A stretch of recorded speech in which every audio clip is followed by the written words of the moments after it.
Cities are incredibly hard to make in RPGs because you have to make sure that every single nook and cranny has something to do. You have to make sure that it's different, so you have to be incredibly creative. Given that the name of the game is Baldur's Gate, the city was really going to be the thing that people were going to be talking about. The city of Baldur's Gate is seamless, which it originally wasn't. You only can judge the game when you have all the components together, and if the mix doesn't work, we start over.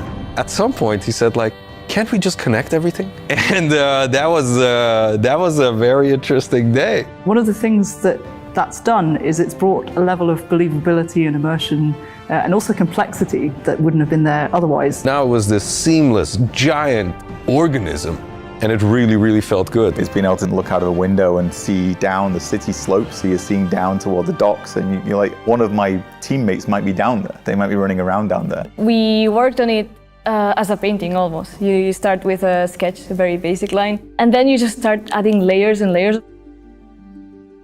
We can put lots more of the city onto the screen than they could in 1998.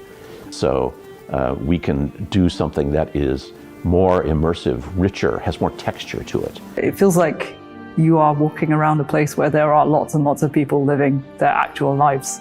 You have crowds that are walking around, can talk to pretty much anybody, and they react to every single thing. It's very alive in that sense. Every person that you meet in Baldur's Gate has got a story to them. All the things that you have done up to the city really matter. You can really feel the conclusion of everything just gathering there. We actually build anticipation through all these characters that you've met, through all these situations that you've been through.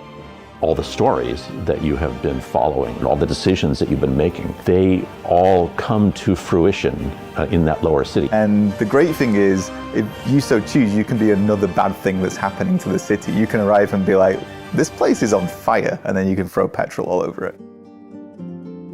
During production, we felt like the city was our destination. We spent, I think, 3 times, 4 times as much effort on the city than we originally planned. But the result, the feeling of walking in there is just fantastic.